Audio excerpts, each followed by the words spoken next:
Hey everybody, it's Maggie Mulhern. We are here in Morocco at the Wella destination, and I have here with me my good buddy Briana Cisneros, who just gave a presentation to all the Wella Passionistas about social media. And you have close to 200,000 followers at this point, and I thought it was very interesting when you started to talk about how at one point you started to hate it, and tell us why. Yeah, well, honestly, do you want me to hold this? no, thank you. Okay, Yeah. thank you. I did. I really, really genuinely felt like for a minute there, it can be overwhelming. It can be really overwhelming to just have to be on it all the time, because really to get good at Instagram you really have to post, you really have to be consistent, you really have to go for it. So it can just be all consuming, and I think that it just starts to become unhealthy for anyone, especially when you have a family. I have kids, and your work life as well. So when you're always on your phone, there's other things that are getting missed, and so I think when it starts to become unhealthy, you start to resent it, and I think that's natural for everybody, right? Like everybody, when anything becomes unhealthy, you start to go, okay, I need to check this, I need to reevaluate, I need to see what I can do. And so I think the biggest thing for me that I could do was time management. So I just started managing my time a little bit better. I scheduled time to do Instagram like an hour before each shift at work, or even an hour before each day starts. So even if I didn't have a shift at work, I would go to Starbucks, I'd post up, and I would just have that hour right before.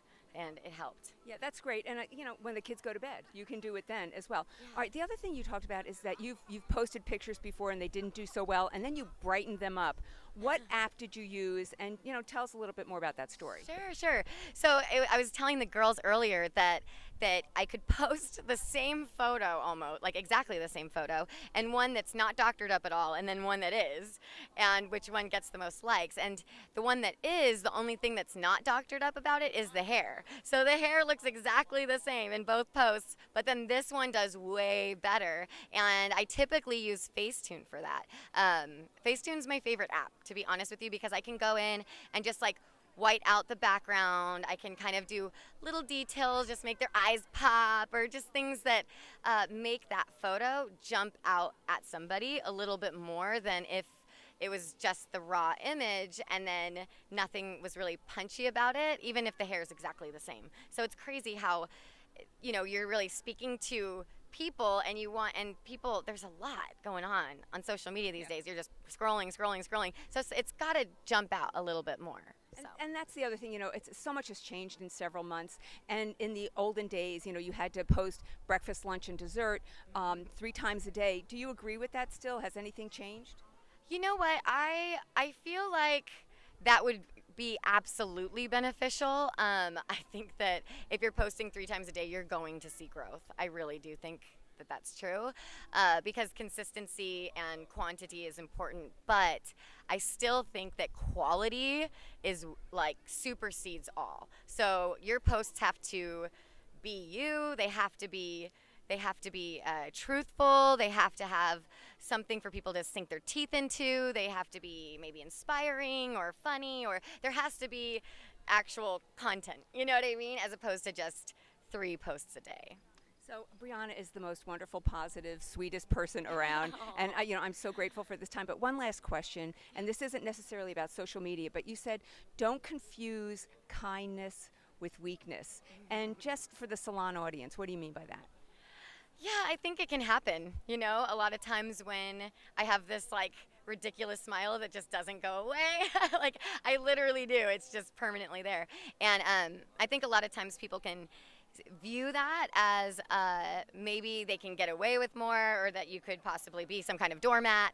But honestly, for me, I feel like I know who I am now, and I'm not going to change that. Like I absolutely am a happy person, and it comes out, but it in no way is a weakness. I actually think it's a strength. I think it is one of my strengths because it's helped me to weather a lot of the ups and downs in general. And I actually had an assistant tell someone like, don't let that like fool you. They're like, she'll fire you with a smile on her face. But it's not, I mean, you do what needs to be done. You know what I mean? And you don't shy away from things, and you don't live in fear, and you don't, back down. But that doesn't mean you can't be happy. That's so great. So she is a Wella artist. Your title is global ambassador. Yeah, Wella Professionals Global Ambassador. That's so great. And how do we follow you? Oh, my Instagram. Yeah, It's just my name. Briana Cisneros. Yeah. We love and adore her. She's so talented. Oh, one last question. What's your formula? Oh, on my hair? Yeah, it's Yeah, adorable, thanks. I use Blondor to lift my base, and my base is a level 5. That's important to know because I have to use like 25 volume. And then I tone it with Color Touch, and I just do 10-stroke 1. And sometimes I'll even just do a relight, like just a quick wash because I really like it to be kind of that bright blonde. I did this last time, however, use the new Blondor liquid toners. Those are so quick and easy, and I'm obsessed with the Blondor liquid toners. All right, give us a little profile. Show, yeah. Oh, just the cutest color, best cut. So great seeing you. Thanks so much, Briana, this time. And we'll see you at the show tonight. See you at the show. Okay. Bye.